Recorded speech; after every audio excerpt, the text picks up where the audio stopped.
Bismillahir Rahmanir Rahim.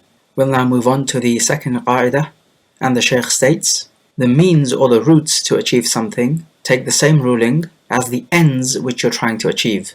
So, whatever a wajib action requires for it to be completed is also wajib, and whatever a recommended action requires to be completed is also recommended to be performed, and whatever leads to the haram and the makruh are also haram or makruh respectively.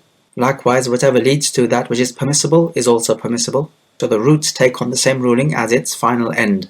And also what branches out from this is that whatever is in following particular actions, or whatever is needed to perfect or complete that particular action, takes the same ruling as the action.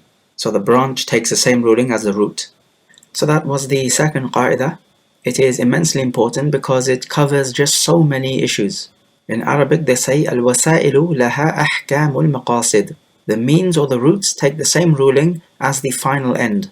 And likewise in Arabic they say ma la yatimmu al-wajibu illa bihi fahuwa wajib. Whatever a wajib action needs to be completed, then that is also wajib. So when Allah Jalla wa Ala orders the messenger and the believers to perform a particular action, then He is also ordering them to perform anything which is a condition for that particular action.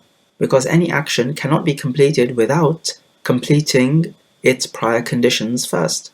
So if you live close enough to attend the Salat al-Jama'ah, then the Salat al-Jama'ah is wajib upon you.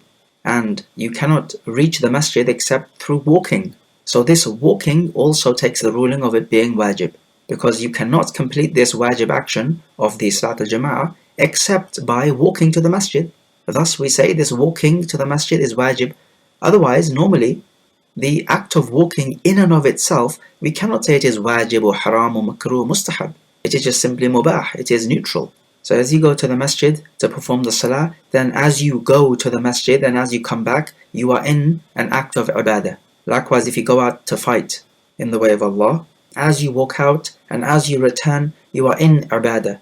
Allah Jalla wa Ala says, ذَلِكَ بِأَنَّهُمْ لَا يُصِيبُهُمْ ظمأ ولا نصب ولا مخمصة في سبيل الله ولا يطؤون موطئا يغيظ الكفار ولا ينالون من عدو نيلا إلا كتب لهم به عمل صالح إن الله لا يضيع أجر المحسنين ولا ينفقون نفقة صغيرة ولا كبيرة ولا يقطعون واديا إلا كتب لهم ليجزيهم الله أحسن ما كانوا يعملون.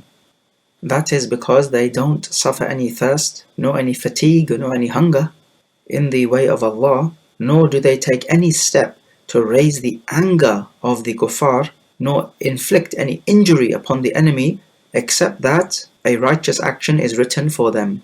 Verily, Allah does not waste the reward of those who do good, nor do they spend in anything in the way of Allah, small or great, nor do they cross a valley, but it is written as a good deed for them, so that Allah may recompense them in accordance with the best action which they used to do.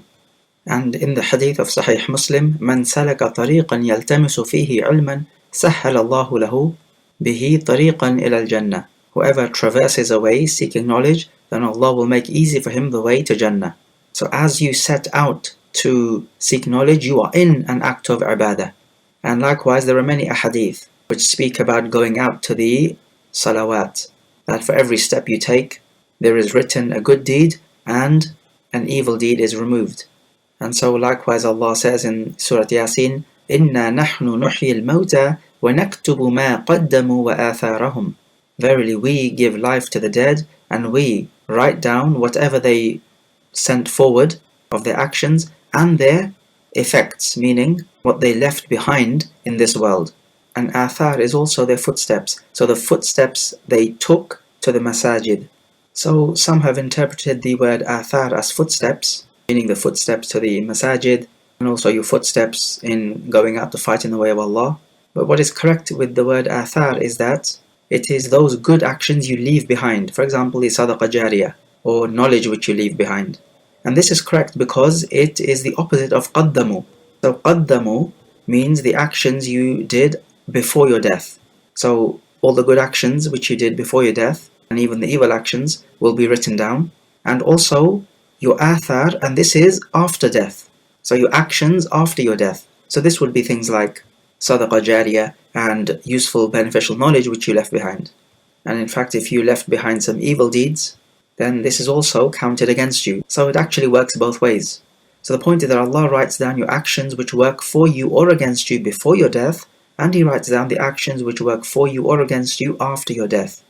But the point about the qa'idah is that if you take these footsteps to the masjid, then they take the same ruling as the salah. So if the salah is wajib, then these footsteps you take are also wajib to be taken. But if you're taking the footsteps to go to a casino to gamble, then what is the ruling on gambling? It is haram. So therefore these footsteps you take are also haram. So the roots take the same ruling as the final end. So when Allah Jalla wa Ala orders us to perform the salah, then He's actually ordering us to perform the wudu as well. And He's ordering us to face the qibla, to remove ourselves from najasa, and all these other conditions which are necessary for the salah, because the salah cannot be completed except if the conditions or the shurut are completed. And so to this effect, if let's say you cannot find any water to perform the wudu, we then say it is wajib upon you to search for water. If you don't find water and you have money to buy water, we say it is wajib upon you to buy the water, because without this your salah cannot be completed, and whatever is needed for the salah to be completed takes the same ruling as the salah. And actually we find in the ayah of Surah Al-Ma'idah, He says, فَلَمْ تَجِدُوا مَاءً فَتَيَمَّمُوا, and you do not find water, then make tayammum. So if you do not find water, it means you must have searched for water beforehand. You cannot just sit there and say, oh, I did not find water. Rather, you only don't find water when you've searched first. Unless it be the case that you know that there is no water in this land, there are no wells, and it does not rain here, then if you are sure that there's no water in the land, then you would not need to search. And like we said, if you have to buy the water, or if you have to buy some clothes to cover yourself for the salah, then this purchase becomes wajib.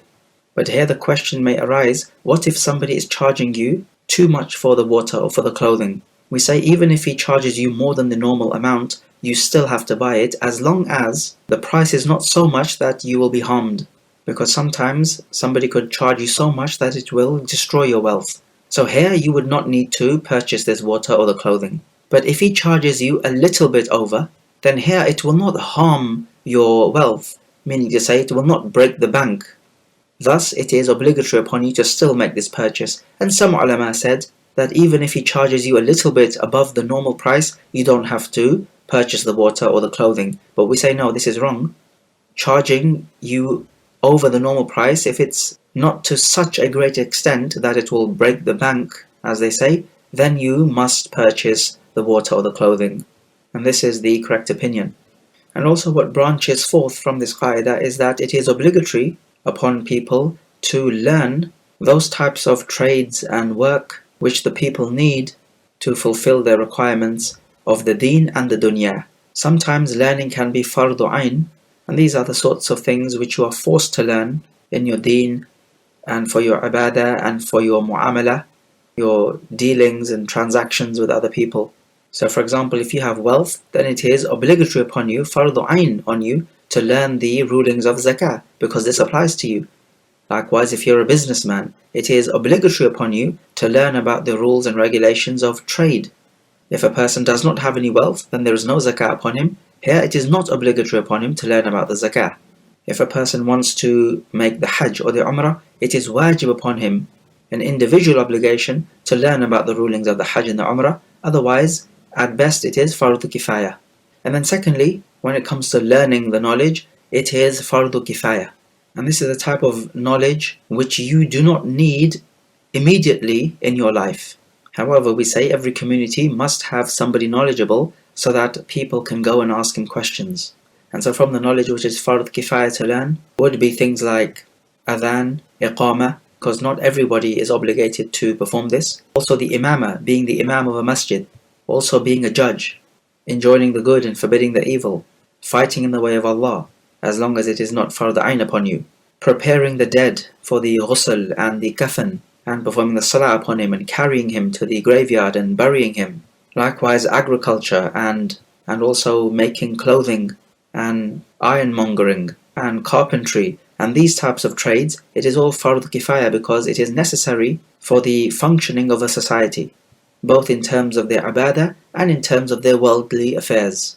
What about working to earn your money? Well, if this is the way you're going to survive, then this work is wajib, because you need to survive, and without the money you will not be able to survive. Thus working becomes wajib upon you. However, we know that if you are rich or have enough money, then if your relatives are poor, then it is wajib upon you to spend on them. But if you are poor and you don't have enough money, then it is not wajib upon you to spend on them. Now, what do we say in a case like this? If your relatives are poor, is it obligatory upon you to work to earn money so that you can spend on them? Here the answer is no. How come? Notice that there is a difference between wajib and wujub. Wajib is obligatory. So if an action is wajib, it is obligatory. As for the word wujub, it means obligation. Our qaida here speaks about the wajib. It does not speak about wujub. So whatever you need to complete a wajib action is itself wajib. So this pertains to the conditions of the act of ibadah, or whatever the act is, which is wajib, we are talking about its prior conditions. Now, the word wujub means obligation. This qaida does not apply to obligation. Rather, it applies to the obligatory action. So, the ulama say, مَا لَا يَتِمُّ الْوُجُوبُ إِلَّا بِهِ فَلَيْسَ بِوَاجِبٍ. Whatever is needed to create the obligation is not itself obligatory. So, to illustrate this, if you are rich and your relatives are poor, it is obligatory upon you to spend on them. But do we now say it is wajib upon you to become rich so that the obligation can be established against you so that you would spend on your relatives? Here the answer is no. It is not obligatory upon you to become rich enough to spend on your relatives. Because here we are dealing with wujub, we are not dealing with wajib. Similarly, if you have enough money and the health, then the hajj becomes wajib upon you. But let us suppose you don't have enough money to perform the hajj. Do we now say it is obligatory upon you to change your work, let's say, so that you can earn enough money so that the obligation can be established against you to perform the hajj? The answer is no. Because what we are dealing with here is not the wajib, it is the wujub, the obligation. We are not dealing with an obligatory action. Similarly, if you are resident in your hometown in Ramadan, and you have the good health and everything else is in good working order, then the siyam becomes wajib, right? But let us now suppose you are in a foreign land and you're a traveller, hence the siyam is not wajib upon the traveller. It is only wajib on the resident. Do we now say you must travel to your homeland so that the siyam can become wajib upon you? The answer is no, because we are not dealing with wajib, we are dealing with wujub. So this second qaida of ours deals with the wajib, it does not deal with the wujub. So try to understand this difference. Yes, of course, if you see somebody about to die out of hunger, let's say, then here you will be forced to seek some sort of food to save his life. Because now we are dealing with a case of the necessity of saving life. And also what branches from this qaida is that the knowledge of the sharia is of two types. The first type is the maqasid, the end in and of themselves, and this is the knowledge of the Quran and the Sunnah. And then the second type is that which leads to the knowledge of the Quran and the Sunnah, and this is the Arabic language. Because most of the rules and regulations extracted from the Quran and the Sunnah depend on you understanding the Arabic language. They are intricately woven together. So if that's the case, then it is upon you to understand the Arabic language, if this is the only way you're going to understand the rules and regulations of the Sharia. And to this effect, some ulama have said that learning the Arabic language is an obligation. We say that if it is possible to learn your deen in a different language, then to say the learning of the Arabic language is an obligation is a strong statement. But for many other people, this may be the only way. Well, if it's the only way, then learning the Arabic language would have to be obligatory. And from the branches of this qaida, that any action which is mubah, and it leads to you leaving off a wajib or doing something haram, then it is also haram. The evidence for this, Allah Jalla wa Ala says, يَا أَيُّهَا الَّذِينَ آمَنُوا إِذَا نُودِيَ لِلصَّلَاةِ مِنْ يَوْمِ الْجُمْعَةِ فَاسْعَوْا إِلَى ذِكْرِ اللَّهِ وَذَرُوا الْبَيْعَ. O mu'minun, when the adhan is made for the Salat al-Jum'ah, then do not waste any time to coming to the dhikr of Allah, meaning the khutbah, and leave off your trade. Now we know your trade is permissible, but in this particular case, if you carried on your trade, it will lead to you missing out on listening to the khutbah. Hence this trade is haram. During the time of the Prophet ﷺ, there was only one adhan, and this would be when the Prophet would come to the mimbar, and then the mu'adhin would give the adhan. During the time of Uthman radiallahu anh, he introduced an adhan before the one where the Imam comes to the mimbar, and this would be to prepare people for the Salat al-Jumu'ah. And there is no problem in the Muslim lands also following the Sunnah. The Prophet ﷺ told us, عليكم بسنتي والسنة الخلفاء الراشدين المهديين من بعدي تمسكوا بها وعضوا عليها بالنواجذ. Upon you is my Sunnah and the Sunnah of the rightly guided successors after me. Hold fast onto it and bite onto it with your molar teeth. And so this is the Sunnah of Uthman radiallahu anh. Nobody from the companions opposed him. So therefore this is a Sunnah which can be followed.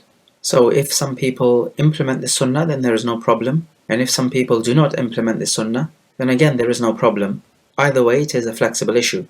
And also similarly, selling grapes is permissible. But if you're going to sell them to someone you know is going to use them to make intoxicants, then this trade becomes haram. Likewise, selling weapons during times of fitna. You know that the person buying the weapons is going to be fighting unjustly. Or for example, selling weapons to highwaymen.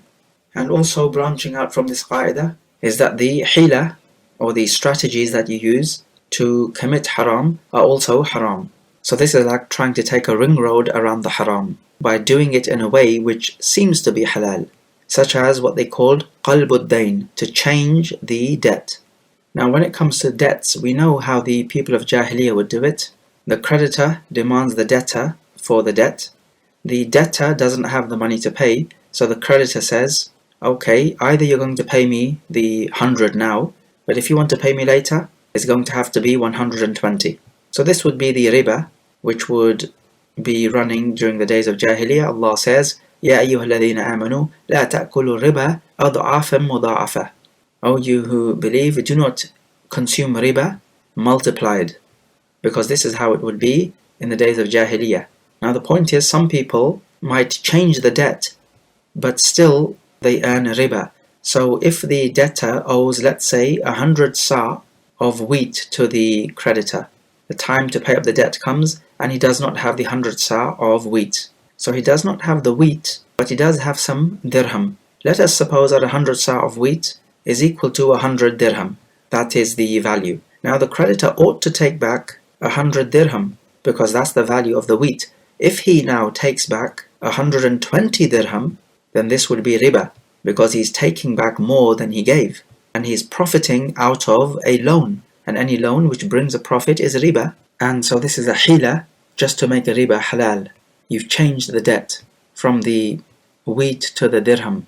You could have other types of hila as well. When the time to pay up the debt comes, the debtor says, I do not have anything to pay. So the creditor says, okay, buy this computer from me, let's say, and you can pay me back at a later date. So this is what happens. The debtor buys this computer, whatever the merchandise is, to be paid back at a later date. Now what happens is that the seller, who is the creditor here, buys back this computer in cash. So he gives the money to the debtor, but he buys this computer back for less than what the debtor bought it for. So let us suppose then, in our example, the debtor does not have the money to pay back the debt. The creditor says, okay, buy this computer from me for £500 to be paid after 2 months. Okay, they agree to this. So now what happens is that the creditor says, okay, I'm now going to buy back this computer from you for £300 in cash. There you go. So notice he buys it back for less than what he sold it for. The debtor now has £300 in his hands. What will happen now is that after 2 months from that first trade transaction, the debtor owes the creditor £500, which he will give to the creditor after 2 months, as agreed beforehand. This type of transaction is called al-'ina, because the computer stayed in the same hands. It didn't actually transfer ownership, but it was only used as a device to make riba halal, because what's happening essentially here is that the creditor has given £300 to be paid back £500 2 months later. Now, if we just remove the computer from this scenario here, giving somebody £300 for him to pay you back £500 2 months later would be exactly riba. But they've just used this computer as a little device to make it seem halal. So it makes it seem like a normal trade transaction. But in fact it is a hila, or a strategy, or a trickery to get around the haram. You could have another scenario. The creditor will say, okay, buy this computer from me, and when you have this computer, sell it on to make the money, and then you can pay me back. Now let's say the computer is worth £500. The creditor says, okay, I will sell you this computer for £600 for you to pay me back 2 months later. Now the buyer, who is the debtor here, he takes his computer, he buys it for £600 to be paid back 2 months later. Remember, the computer is worth £500. Now this debtor is going to sell this computer to a third party for £500 because the computer is worth £500. Because remember, the debtor wants the money. He does not want the computer per se. So what's happening here? It is as if the creditor has given £500 to be paid back £600 after 2 months. The difference between these two scenarios is that in the first scenario, the mas'alatul ina, the debtor sells the computer back to his creditor. In this second scenario, the debtor sells this computer to a third party.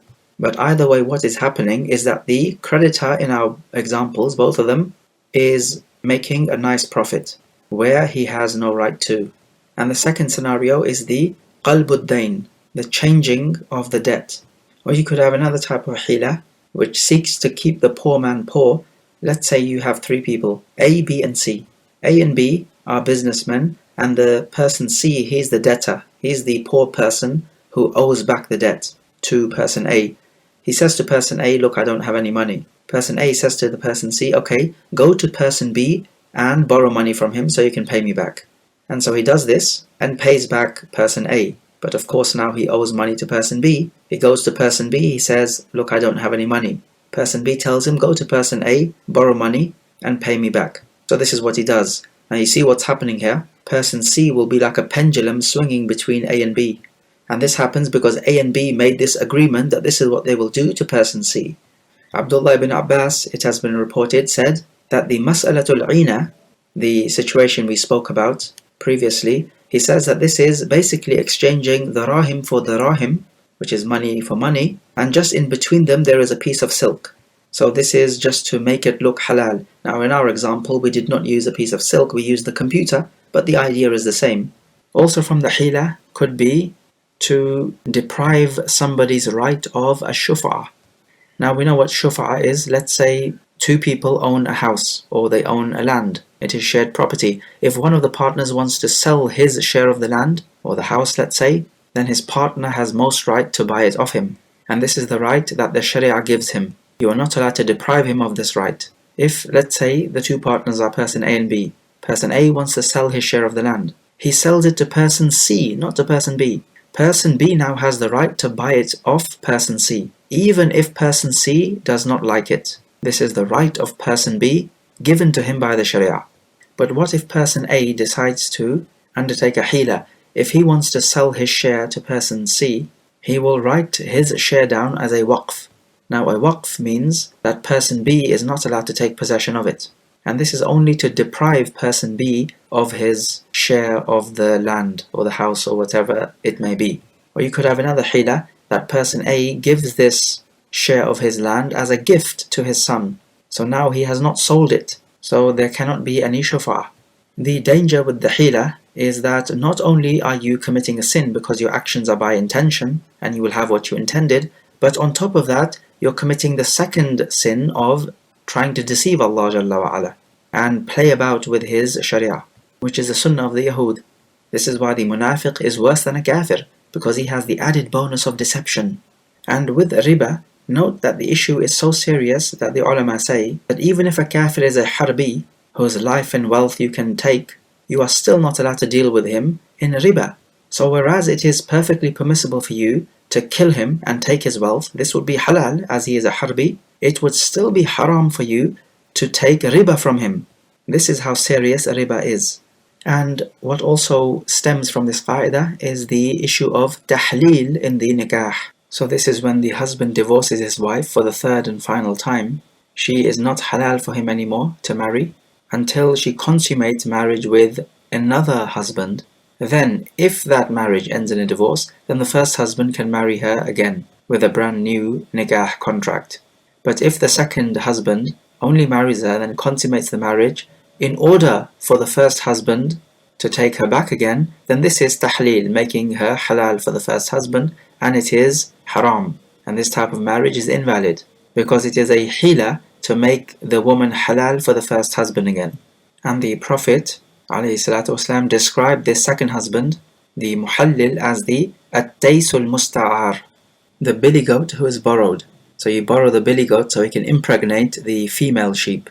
And so this is how the Prophet likens the second husband. And of course we know when you liken someone to an animal, then this is obviously not a praise, it is a rejection of that act which he is doing.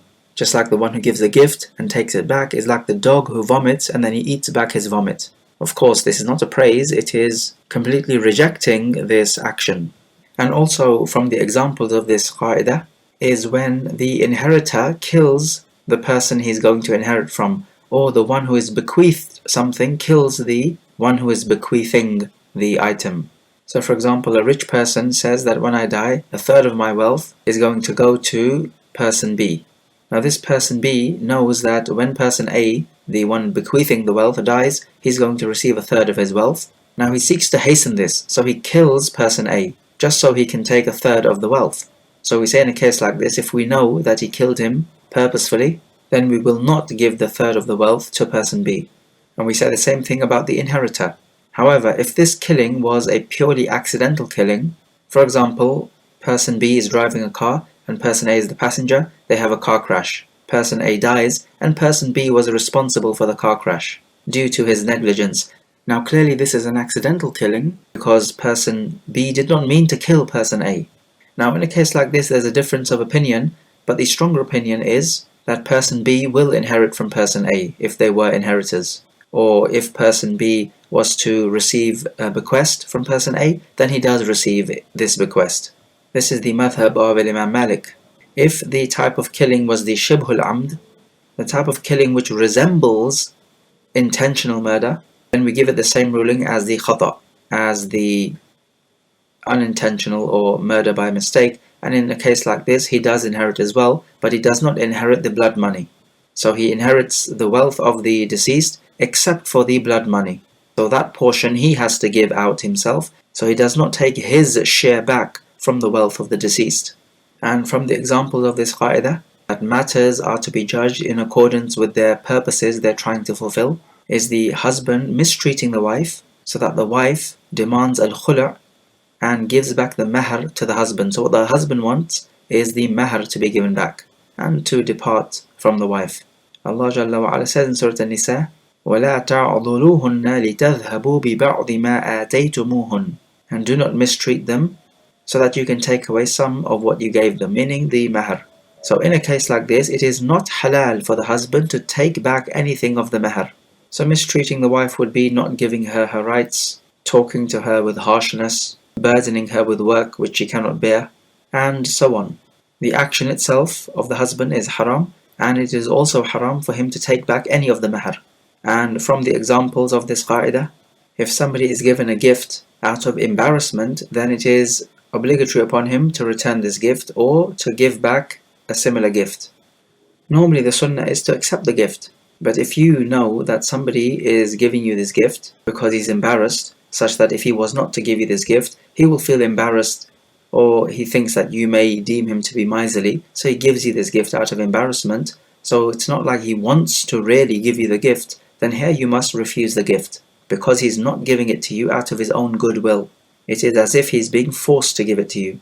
Likewise, if he invites you around to eat at his house, and you know he's doing this out of embarrassment, then again you do not respond to this invitation.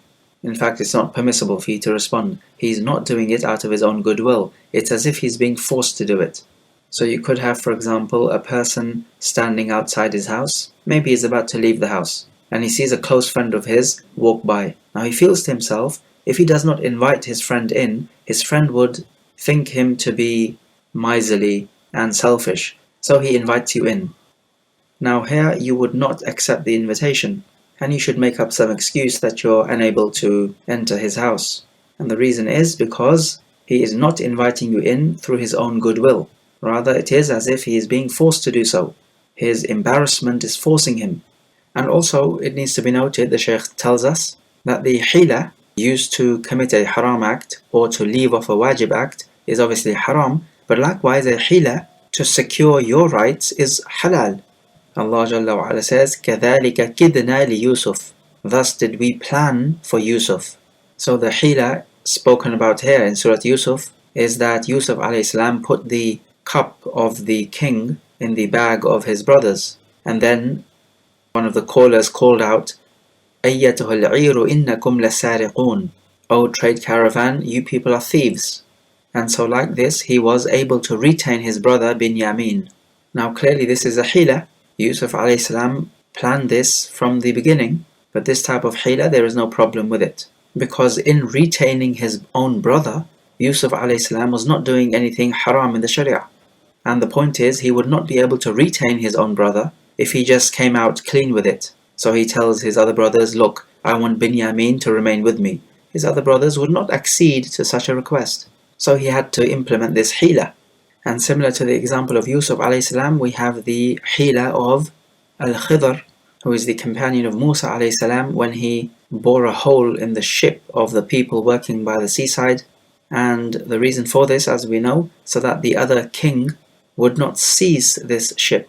But the end result of this hila is something which is halal in the sharia. Actually, more than halal, something that ought to be done, because you must prevent the tyrant from seizing the ship of these people, because otherwise they would lose their livelihood.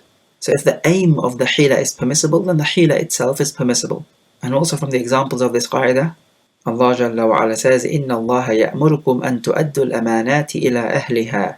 Allah orders you that you should render back the trusts to those to whom it is due. So this amana could be a wadi'ah. Somebody deposits his wealth with you for safekeeping, or it could be a rahan, a pledge which he gives you in a sales contract, or it could be that you're in charge of some wealth of the orphan, or perhaps you're in charge of some waqf, or maybe you are a wasi who is in charge of the wealth of the deceased person. These are all examples of an amana. So an amana is everything you are entrusted with, be it from wealth or somebody's rights or a wasiyah, a bequest, or other than that, anything you are entrusted with. So for example, if somebody tells you, please give my salam to such and such a person, and you accept this request, then this is an amana on you, and you must convey the salam to that person.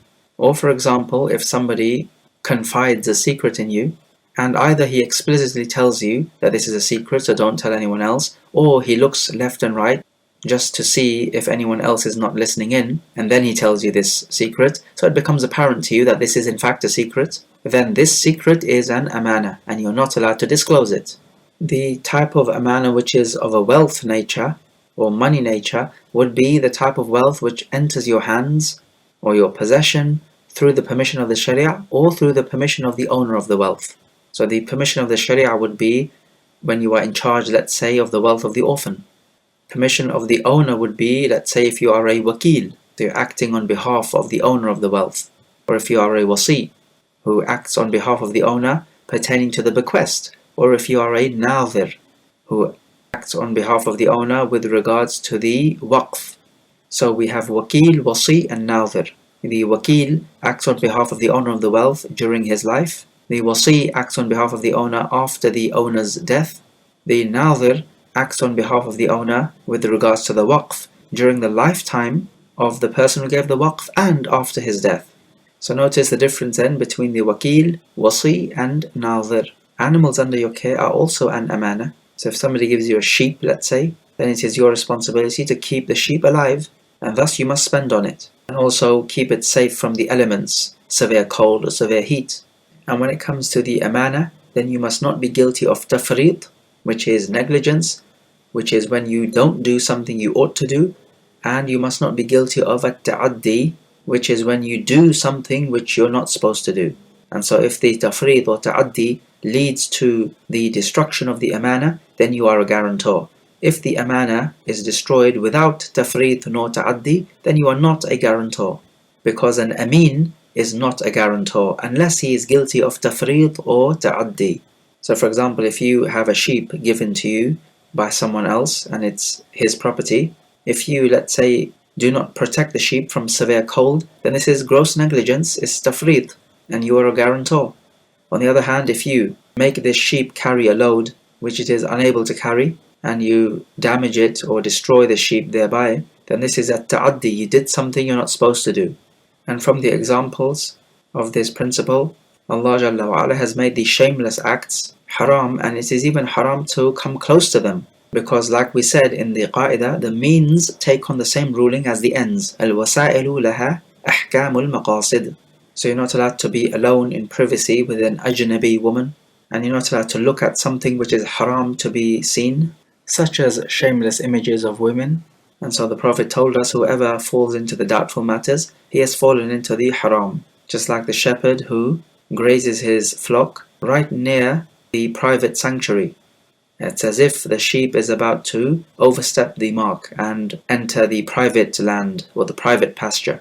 And so this example will hopefully be clear enough to understand and does not require too much explanation. Do not even take the road which leads to that which is haram. And here you require a bit of foresight. Also from the examples, it is forbidden to do anything which will lead to enmity and hatred between the brothers, such as selling against the sale of your brother, or proposing to a woman against the proposal of your brother. Creating enmity and hatred between the brothers is from the actions of the shaitan. Allah Jalla wa Ala says, when talking about the khamr and maisir, the intoxicants and gambling, what purpose do these things serve? إِنَّمَا يُرِيدُ الشَّيْطَانُ أَن يُوقِعَ بَيْنَكُمُ الْعَدَاوَةَ وَالْبَغْضَاءَ فِي الْخَمْرِ وَالْمَيْسِرِ. Verily shaitan wants to incite enmity and hatred between you using the intoxicants and gambling. And so this rule is not just restricted to the khamr and maisir, rather it also applies to other aspects, like if a brother of yours proposes to a woman and then you also propose to the same woman. Now if she accepts you, how will that make the first brother feel? It will no doubt create enmity and hatred. Likewise, selling against the sale of your brother. So before the first contract is completed, you come along and sell the same merchandise for a cheaper price to the buyer. Of course the buyer is going to choose you, so how will that make the first seller feel? It's going to create enmity and hatred and rancor and ill will. And this is all what the shaitan wants. Or for example, wanting a position of authority, like a governor or the like, when there are qualified people already. But if there are not qualified people there, as was in the time of Yusuf alayhi salam when he asked for the position to be in charge of the food, then it is permissible. Because in a case like this, then if you have the necessary qualities and qualifications, then you are a muhsin to the state. You are doing good to the state.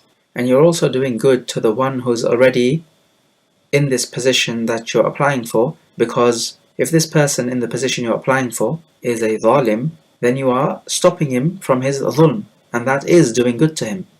And also from this qa'idah is encouragement to do everything which would produce friendship, so that would be the opposite of enmity and hatred. But what is not included in this is taking a nadhr or a vow. If this vow you take is to perform an act of worship, then this is wajib for you to do. So to fulfill your vow in an act of worship is wajib, but to make the vow in the first place is makruh. Allah Jalla wa Ala says in the Quran, وَأَقْسَمُوا بِاللَّهِ جَهْدَ أَيْمَانِهِمْ لَإِنْ أَمَرْتَهُمْ لَيَخْرُجُنَّ. And they take the severest form of an oath by Allah that if you ordered them, they would go out. Allah Jalla wa Ala says, قُلْ لَا تُقْسِمُوا طَاعَةٌ مَعْرُوفَةٌ. Say, do not take this oath, because the obedience is well known. Meaning to say that you don't need to take an oath to obey Allah Jalla wa Ala or to perform a righteous action. This should be done anyway. So for example, if someone says, if I pass my exams, I will fast for a month. You should not be striking deals with Allah Jalla wa Ala in this sort of way. Fasting is a well-known righteous action. It should be done anyway without you making a vow. From the Sunnah, authentically, we find the Prophet forbade making a vow. He says, إِنَّهُ لَا يَرُدُّ شَيْئًا وَإِنَّمَا يُسْتَخْرَجُ مِنَ الْبَخِيلِ. It does not prevent or ward off any harm coming to you. The only thing it does do is that it takes out or extracts something from the miserly. And he's miserly because he will only perform this act of worship if Allah does something in return for him. Otherwise, he will not perform the act of worship. And this is miserliness. And so making a vow will not make you pass your exams or will not make you recover from your illness. So this has no use. As for Allah Jalla wa Ala saying in Surah Al-Insan, يُوفُونَ بِالنَّذْرِ, in talking about the righteous ones, they fulfill their vows. Yes, so this is praising them for fulfilling their vows, but making the vow in the very first place is another issue and another ruling. Or we could say that the word nadhr in the ayah could mean a wajib action. For example, Allah says in Surah Al-Hajj, ثُمَّ لْيَقَضُوا تَفَثَهُمْ وَلْيُوفُوا نُذُورَهُمْ. Then let them complete their rituals and fulfill their nuzur, which are their wajib actions. It does not mean their vows. We now move on to qa'idah number 3. Al-mashaqqatu tajlibu at-taysir. Hardship brings about ease. And this is a great qa'idah. Allah Jalla wa Ala says, as evidence of this qa'idah in Surah Al-Baqarah, يُرِيدُ اللَّهُ بِكُمُ الْيُسْرَ وَلَا يُرِيدُ بِكُمُ الْعُسْرَ. Allah wants ease for you and not hardship. Likewise in the same surah, لَا يُكَلِّفُ اللَّهُ نَفْسًا إِلَّا وُسْعَهَا. Allah does not burden a soul more than it can bear. In Surah At-Talaq, لا يكلف الله نفسا إلا ما آتاها. Allah does not burden a soul more than what it has given it. Likewise in Al-Hajj, وَمَا جَعَلَ عَلَيْكُمْ فِي الدِّينِ مِنْ حَرَجٍ. And He has not created hardship for you in the deen. Likewise in At-Taghabun, فَاتَّقُوا اللَّهَ مَا اسْتَطَعْتُمْ. Have taqwa of Allah as much as you are able to. So all of these ayat as well as a hadith give evidence for this qa'idah. So this whole sharia is based upon tawheed and ease. These are the two pillars of this sharia. Because if you simply had ease without tawheed, then this would be the sharia of the kuffar. And on the other hand, if you had tawheed without ease, then this would resemble the sharia of the Yahud, and it will make life difficult. But rather our sharia facilitates at-tawheed. And this is the best combination, tawheed with ease. So for example, praying 5 times a day, each of the prayers will not take up much of your time. You have to give zakah, but this zakah is only wajib upon certain types of wealth, with certain conditions. And this actually makes it easier, because without these conditions you would end up giving more zakah, and more from your wealth, which could make life more difficult. Likewise with the fasting, it is only 1 month out of the whole year. It could have been more, but this is only to make life easier. Likewise with the Hajj, it is only obligatory once in your lifetime. So although these acts of worship are in fact a burden on the person, but at the same time they are not an overburden. Now of course there are other obligations in the Sharia, but they are pertaining to particular asbab or causes which may or may not take place in your life. As for the pillars of Islam, then they will always take place in your life as long as you are a sane person. So for example, it is obligatory upon you to feed your wife and children, but not everybody has wife and children, so this obligation only applies to certain people. But the same thing is not said about the salah. But with every burden, the sharia does not overburden you. You'll also notice that with these ibadat, the sharia encourages congregation. So it encourages congregation in the salah, in fact it orders it, but also for the Eidain salah, also the siyam, where everybody comes together in 1 month, fasting together, and also for the Hajj. So when the act of worship is done all together, it feels like less of a burden than if you were doing it by yourself. Doing an act of worship by yourself will feel more burdensome, and you'd feel more lazy to leave it off. But when you're with everyone else, and everyone is doing the same action, the particular act of worship would seem less burdensome. Not just that, the second benefit is that it encourages you and gives you more vigor to perform that action, because it is done in congregation. And this is just from the benefits of the jama'ah, of the congregation. And so we also find that in the sharia, if some hardship does befall you, then the sharia itself will bring about ease to deal with this hardship. A nice easy example is the ill person. He does not have to pray standing up. He can pray sitting down. Or if not, he can pray on his side and just make the ruku' and the sujood by indication. Tayammum is another example, and that the musafir does not have to fast because normally during the safar or the travel you will be met with hardship. So he does not have to fast, and also he can shorten his 4 rak'at prayers. And it is also possible for him to combine between the prayers during times of hardship. And also wiping over the socks for 3 days and nights, which is an increase to the normal 1 day and night when you're resident. Not just that, but if you are ill or you travel, then the actions you used to do will be still written down for you. Let us take some review questions. Question number 1. If you do not have any water, is it wajib for you to purchase water if you have enough money? Question number 2. If you do not have enough money to perform Hajj, is it wajib for you to work in order to earn money so that you may perform Hajj? If your answers to questions 1 and 2 were different, explain why they are different. Question number 3. Give the difference between a wasi, a wakil, and a nadhir.